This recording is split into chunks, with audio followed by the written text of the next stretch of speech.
Hello, good evening, students. This is Kartar Singh here, and I welcome all of you on Prayas Edu Hub. दोस्तों 2.0 जो test series चल रही है उसके लिए जो हमारा L1 का पेपर है उसमें जो 9 क्वेश्चंस आते हैं उसको हम लोग सोल्व कर रहे हैं।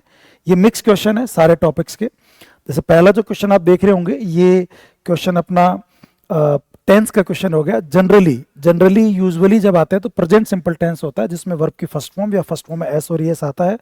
ऑनेस्टी जो है यहाँ पे सिंगुलर सब्जेक्ट है तो एस और एस लगेगा तो आंसर हो जाएगा comes. Generally honesty comes from the heart. Generally जो ईमानदारी है वो दिल से निकलती है, ये इसका अर्थ हो जाएगा और आंसर बी हो जाएगा। अगला क्वेश्चन देखिए, she said to him did you finish the job. ये जो क्वेश्चन है ये डायरेक्ट इनडायरेक्ट का है और इसमें देखो डिड से हेल्पिंग वर्ब शुरू हो रहा है, लास्ट में क्वेश्चन मार्क है तो ये इंटरोगेटिव सेंटेंस है और इंटरोगेटिव सेंटेंस में सेड टू को आस्क्ड कर देंगे तो आस्क्ड इसमें है, इसमें नहीं है तो गलत हो गया, इसमें है, ठीक है। आस्क्ड हिम आ जाएगा। हेल्पिंग वर्ब शुरू होता है तो इफ से जुड़ेगा, इफ और इसमें वेदर से जोड़ सकते हैं, ठीक है। इसके जस्ट बाद में सब्जेक्ट आएगा, सब्जेक्ट यू है जो बदलेगा हिम के अकॉर्डिंग और ही हो जाएगा। तो यहाँ ही है, यहाँ ही है, यहाँ डिड आ गया तो ये भी गलत हो गया, ही आएगा। डिड जो है पास्ट सिंपल टेंस है तो पास्ट का पास्ट परफेक्ट करेंगे तो हैड प्लस थर्ड फॉर्म होगा हैड फिनिश्ड, तो आंसर आपका हो जाएगा बी, ठीक है ना, हैड फिनिश्ड। तो 143 का आंसर हम बी कर देंगे। चलो अगला क्वेश्चन देखिए, आई मैट हिम आर अगो। ये आर्टिकल क्वेश्चन हो गया, मैं उससे 1 घंटे पहले मिला था तो आर में एच जो है साइलेंट है तो मैं उससे 1 घंटे पहले मिला तो क्या आएगा, I met him an hour ago. Answer आपका बी हो जाएगा। फिर देखिए, the population of the world risen very fast. ये टेंस का या आप कह सकते हैं सब्जेक्ट वर्ब एग्रीमेंट का क्वेश्चन है, बट टेंस का मान लीजिए क्योंकि आपके सिलेबस में सब्जेक्ट वर्ब एग्रीमेंट तो है नहीं। पॉपुलेशन ऑफ द वर्ल्ड, इसमें सब्जेक्ट पॉपुलेशन है जो कि एक अनकाउंटेबल नाउन है ना। जनसंख्या एक शब्द है जो खुद अपने आप में अनकाउंटेबल है और इसमें वर्ब सिंगुलर आएगी। रीजन जो है वर्ब की थर्ड फॉर्म है तो हैज आएगा और हैज आ जाएगा इसमें। The population of the world has risen very fast, population बहुत तेज बढ़ी है। अगला क्वेश्चन देखो, the grammar cum translation method जो है उसको और किस नाम जानते हैं, direct method, classical, structural, communicative. इसे क्लासिकल मेथड के नाम जानते हैं, पुराना मेथड है, सबसे पुराना मेथड, इसको ओल्ड मेथड भी कहते हैं और क्लासिकल मेथड भी इसे कहा जाता है। अगला देखिए, which skill is given maximum importance in the direct method. Direct method क्या होता है, English should be taught through English, English के थ्रू पढ़ाएं और इसमें ना लिसनिंग स्पीकिंग पे ज्यादा जोर होता है। ग्रामर ट्रांसलेशन रीडिंग और राइटिंग पे ज्यादा जोर होता है, तो लिसनिंग और स्पीकिंग, तो इसमें स्पीकिंग दिया हुआ है देखो आप, तो आंसर क्या हो जाएगा, सी हो जाएगा। Remedial teaching is usually preceded by, remedial teaching is usually preceded by मतलब इससे पहले क्या आता है, रिमीडियल करते हैं हम कमजोर बच्चों की, जो बच्चे अंडर अचीवर हैं, जो पढ़ने में ध्यान नहीं दे रहे हैं, जो पिछड़ गए हैं किसी वजह से, तो उनका पहले पता करना पड़ता है, तो उनके लिए डायग्नोसिस करना पड़ता है। तो रिमीडियल से पहले डायग्नोसिस होता है। डायग्नोसिस कहां दिया हुआ है इसमें, देखो ये रहा डायग्नोस्टिक टेस्ट और फिर उसके बाद जो होता है रिमीडियल। तो रिमीडियल से पहले क्या आता है, डायग्नोस्टिक टेस्टिंग आती है, तो आंसर बी करेंगे इसका। रेटिंग स्केल्स, जिसमें आप बच्चों की रेटिंग निकालते हैं कि बच्चों के कैसे गुण हैं, कैसे उनके एटीट्यूड्स हैं, कैसे ट्रेट्स हैं, तो ये एटीट्यूड और ट्रेट्स को देखता है, तो आंसर आप क्या कर देंगे, सी कर देंगे दोस्तों। और लास्ट क्वेश्चन जो अपना है, which evaluation provides feedback to improve teaching learning. अगर आपको बच्चे का टीचिंग लर्निंग इंप्रूव करना है तो कौन सा इवोल्यूशन सही रहेगा। बच्चों को आप इंप्रूव करना चाहते हैं, उनको फीडबैक देना चाहते हैं, तो फीडबैक देना है, आपको सुधार करना है, उनके अंदर रिफॉर्म करना है, तो आप फॉर्मेटिव असेसमेंट करते हो, तो इसमें आंसर होगा फॉर्मेटिव। तो ठीक है दोस्तों, ये अपने 9 क्वेश्चन है L1 के। आई होप पेपर आपको अच्छा लगा होगा और आपको एक्सप्लेनेशन समझ में आई होंगी। See you in the next paper, till then bye bye and take care, ciao. देखिए पहला क्वेश्चन क्या है, 234 में से जब एक संख्या को 234 से डिवाइड किया जाता है तो शेषफल 36 बचता है। उसी संख्या को 13 से भाग लगाया तो 13 का भाग इसमें जाएगा, तो आप सीधा सीधा जब भी शेषफल निकालना है तो पुराने शेषफल में संख्या का भाग लगा दो।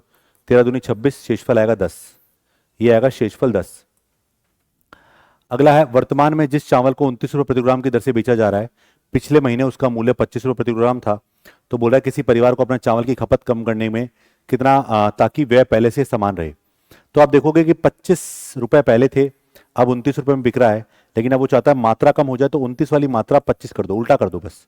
तो यहाँ पर 4 कम किया तो 4 29 पे कम करोगे तो 4/29 गुणा 100 करोगे तो लगभग जो मान आएगा वो नियर बाय 14% अप्रोक्स।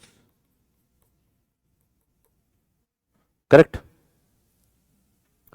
दो अंकों की सबसे बड़ी अभाज्य संख्या के दुगने और 3 अंकों की सबसे बड़ी अभाज्य संख्या के 3 गुने का योगफल किसके बराबर है? 2 अंकों की सबसे बड़ी अभाज्य संख्या कौन सी है?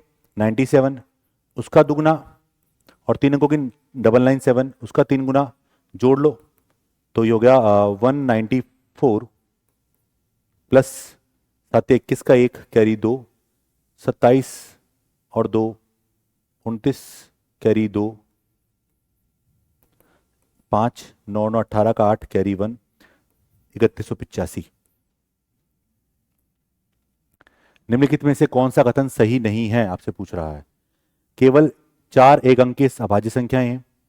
केवल 4 एक अंक की संख्याएं, बिल्कुल सही बात है। 2 है, 3 है, 5 है और 7 है, यही है। अपरिमित रूप से अनेक अभाज्य संख्याएं, बिल्कुल सही है, दोनों सही है ये। ठीक है। एक अभाज्य संख्या के केवल 2 गुणनखंड होते हैं, बिल्कुल सही बात है। सभी अभाज्य संख्या विषम होती नहीं, 2 एक सम अभाज्य संख्या है। तो गलत कौन सा है? ऑप्शन नंबर बी यानी 4 नंबर का। एक शंकु की त्रिज्या और ऊंचाई में 25% की वृद्धि की जाती है तो शंकु के आयतन में प्रतिशत वृद्धि ज्ञात करो। तो बेटा 25% की वृद्धि आपने बोली है, इसका मतलब 1/4। शंकु का जो आयतन होता है उसमें त्रिज्या 2 बार होती है, तो 4 से 5 हो जाएगी 2 बार, और एक बार ऊंचाई हो जाएगी 4 से 5।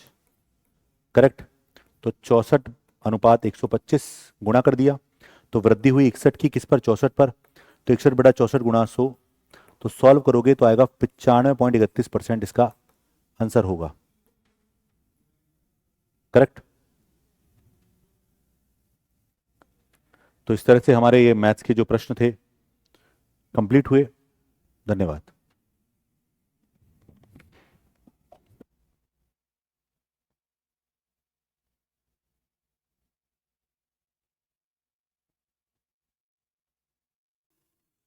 हाँ जी, लेवल 1 के कुछ क्वेश्चन हैं आपके साइंस के, जो अपन देख लेते हैं। छोटे छोटे क्वेश्चन है।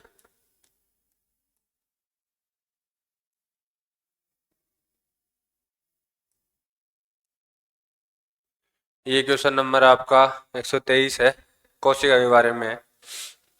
कोशिका के संदर्भ में निम्नलिखित कथनों में से विचार करना है अपने को। कोशिका में उपस्थित प्लाज्मा झिल्ली वर्णनात्मक पारगम्य होती है। इसका मैंने एक नाम और भी बताया था क्लास में पढ़ाते टाइम, चयनात्मक पारगम्य। कौन सी पारगम्य? चयनात्मक पारगम्य। तो ये कथन आपका सही है। कोशिका में जल तथा गैसों का आवागमन विसरण, सही बात, एंड प्रासरण के माध्यम से होता है। हाँ जी, गैसों में जो जल और गैसों का आवागमन है वो विसरण और प्रासरण से होता है, ये कथन भी आपका सही है। प्रासरण द्वारा जल ग्रहण की प्रक्रिया जीवित व मृत दोनों कोशिकाओं में संपन्न होती है, ये बात गलत है भाई, मृत में नहीं होती। तो ये कथन क्या हो गया आपका? गलत हो गया। अब क्या बोल रहा है? उपयुक्त कथनों में से कौन सा कथन सही है? तो 1 और 2 क्या आपके सही कथन है। ठीक है, क्वेश्चन नंबर 123 हो गया।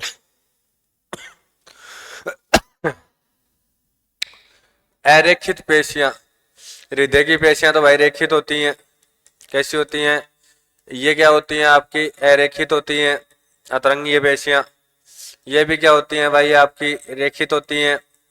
ये कथन वैसे ही गलत हो जाएगा, तो आंसर क्या हो जाएगा आपका? सेकंड। रासायनिक परिवर्तन के साथ होते हैं निकाय के एंथैल्पी। एंथैल्पी का अर्थ हो गया ऊर्जा में परिवर्तन। किस में परिवर्तन? ऊर्जा में परिवर्तन। तो हाँ, ऊर्जा में परिवर्तन आपका कथन क्या है? सही है। ठीक है। पदार्थ के रासायनिक गुणों में बदल जाते हैं। जी हाँ, केमिकल कंपोजिशन चेंज हो जाता है, बदल जाते हैं क्वांटिटी। दूसरा, नए प्रकार के पदार्थ बनते हैं, तो ये कथन भी कैसा आपका सही है। तो राइट आंसर क्या हो जाएगा? Option number D.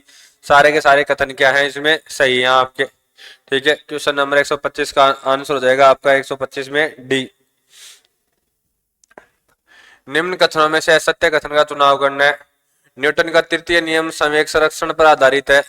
ठीक है, सही बात है। दूसरा, नाव का चलना क्रिया प्रतिक्रिया का नियम पर आधारित है। ये भी सही बात है। 10 किग्रा द्रव्यमान वाली वस्तु का कृत्रिम पर आधारित है। कृत्रिम गुरुत्व है, पूरा शब्द नहीं है भाई, कृत्रिम गुरुत्वाकर्षण बल पर आधारित है।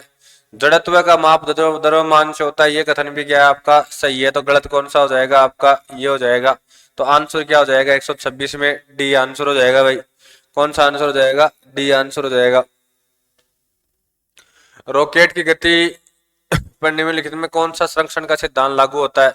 रॉकेट की गति पे द्रव्यमान संरक्षण का सिद्धांत लागू नहीं होता, कोणीय संवेग संरक्षण लागू नहीं होता, रेखीय संवेग संरक्षण का सिद्धांत लागू होता है। कौन सा सिद्धांत लागू होता है, रेखीय संवेग संरक्षण का सिद्धांत लागू होता है। तो ऑप्शन नंबर सी इसका राइट आंसर हो जाएगा। ठीक है, बाकी आपके यही 5 क्वेश्चन थे, 2 हो गए आपके। ठीक है, धन्यवाद।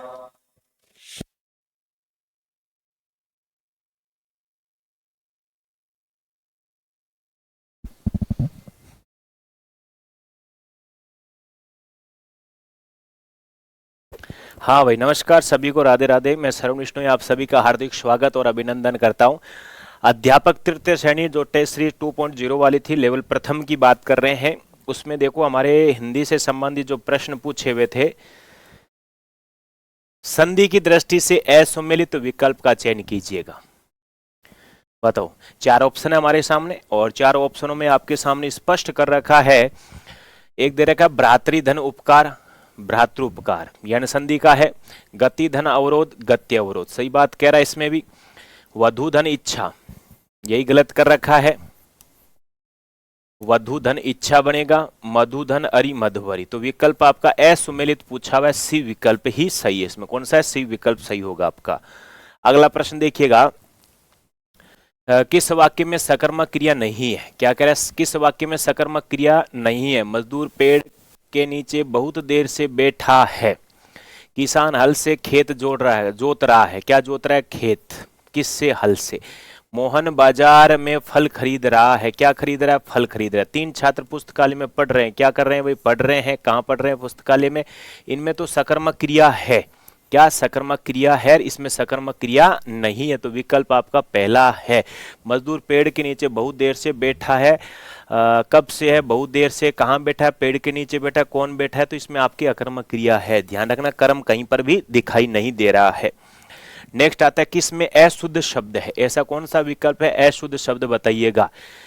औषधि है, श्रृंगार है, औषध है। औषध इस प्रकार लिखा जाता है, सही बात, एकदम ध्यान रखना। औषधि में 1 मात्रा आती है, औषध में 2 मात्रा आती है। औषधि आ जाता है तो ध्यान रख लेना, औषधि। औषधि के साथ में ए जुड़ता है तो बन जाता है औषध। क्या बनता है, औषध बनता है। सही दे रखा है एकदम। कौनते देखो गलत दे रखा है, कृति गलत दे रखा है, केकई गलत दे रखा है। कौनते में क्या होता है, कुंती। कुंती के साथ में क्या जोड़ोगे, ए जोड़ दिया तो बन जाता है कौनते। क्या बनता है, कौनते बन जाता है। और ये बनता है कृति। उसके बाद में कृति नहीं है तो क्रांति कर सकते हो। क्या, क्रांति कर सकते हो। जो भी है, ये कृति की जगह क्रांति कर देते, देखो क्रांति। और उसके बाद में केकई गलत दे रखा है, केकई। केकई, केकई जो शब्द बना हुआ है वो बना हुआ है के य के साथ में ई प्रत्यय जोड़कर क्या बना हुआ है, केकई बना हुआ है। ठीक है, तो विकल्प आपका पहला ही इसमें क्या दे रखा है भाई, अशुद्ध शब्द दे रखा है। कौन सा, अशुद्ध शब्द दे रखा है। नेक्स्ट प्रश्न देखो, अगला प्रश्न आपके सामने। प्रभुता पाही काही मद नाही। प्रभुता पाही काही मद नाही, लोकोक्ति का सही अर्थ बताए। प्रभुता मतलब उच्च स्तर पर, उच्च स्तर पाने पर किसे मद मतलब अहंकार नहीं होता। उच्च स्तर पाने पर किसे अहंकार नहीं होता, उसका बोध है। उच्च स्वप्न देखना, मन की इच्छा पूरी करना, उच्च पद प्राप्त करने में किसे घमंड नहीं होता, यही विकल्प है। ठीक है, कौन सा विकल्प, सी विकल्प इसमें सही होगा। नेक्स्ट कह रहा है, सर्वदृश्य सामग्री के चयन में संदर्भ में निम्नलिखित कौन सा कथन असत्य। जो सामग्री प्रयोग में लाई जाए उसे छात्र में पूर्व ज्ञान से संबंधित कर देना चाहिए। सही बात है। सहायक सामग्री का कम खर्चीली अथवा मितव्ययी होनी चाहिए। और सहायक सामग्री पढ़ाई जाने वाली विषय वस्तु के अप्रत्यक्ष रूप से संबंधित होनी चाहिए। यही है, अप्रत्यक्ष थोड़ी प्रत्यक्ष होनी चाहिए। सहायक सामग्री ज्ञानवर्धन होनी चाहिए, ज्ञानवर्धक होनी चाहिए, आकर्षक होनी चाहिए, मनोरंजक होनी चाहिए। सही बात कह रहे हैं, तो विकल्प आपका सी है। इसने कहा अप्रत्यक्ष संबंध, तो ये बात इसमें गलत कर रखी है। मूल्यांकन में कौन सा कार्य किया जाता है। मूल्यांकन में शिक्षक छात्र व्यक्तित्व व्यक्तित्व के विभिन्न आयामों को पता लगाए जाते हैं। बात यही कह रहे हैं, आपके छात्रों के व्यवहार का मूल्य पता लगाया जाता है, व्यवहार के मूल्य का पता लगाया जाता है, छात्र की बुद्धि की आंका जाता है, और इसमें से कोई नहीं। तो विकल्प आपका कौन सा है? पहला उपयुक्त एकदम सही उत्तर निकल के आता है आपका। स्पष्टीकरण विधि के संबंध में कौन सा असत्य कथन है? असत्य कथन बताइएगा कौन सा है? व्युत्पत्ति द्वारा अर्थ स्पष्ट करना, पहला विकल्प कौन सा है? व्युत्पत्ति द्वारा अर्थ स्पष्ट करना। दूसरा बताओ कौन सा है इसमें? दूसरा वाक्य प्रयोग के द्वारा अर्थ स्पष्ट करना, वाक्य प्रयोग के द्वारा अर्थ स्पष्ट करना, उदाहरण एवं तुलना के द्वारा अर्थ द्वारा स्पष्ट करना, परिभाषा देकर अर्थ स्पष्ट करना। तो विकल्प कौन सा है? डी विकल्प सही है। कौन सा है? डी विकल्प इसमें एकदम सही है। परिभाषा देकर अर्थ स्पष्ट करना स्पष्टीकरण विधि का अर्थ होता है। फिर नाम से ही पता चल रहा है ना। नेक्स्ट बात आता है श्रवण कौशल का मुख्य उद्देश्य बताइएगा। श्रवण कौशल का मुख्य उद्देश्य बताइएगा। श्रुत सामग्री का अर्थ समझने की योग्यता विकसित करना, लिपि संबंधी ज्ञात करवाना, लिपि संबंधी ज्ञान करवाना या ज्ञात करवाना, व्याकरण संबंधी करना, और उपयुक्त में से कोई नहीं, पहले ही होता है श्रुत सामग्री का अर्थ समझने की योग्यता विकसित करना। दी प्रिंसिपल ऑफ टीचिंग मेथड में भाषा में कौन से सिद्धांत पर बल देती है? तो ये ध्यान रखना, किस पे सिद्धांत पर बल देती? रुचि का सिद्धांत। कौन सा है? रुचि का सिद्धांत है। कौन सा सिद्धांत है? रुचि का सिद्धांत है। ठीक है, तो ये आपके क्या थे इसमें प्रश्न? आपके हिंदी से संबंधित प्रश्न थे। ठीक है मित्रों, तो इस अंक में बस इतना ही। नमस्कार सभी को, राधे राधे, धन्यवाद।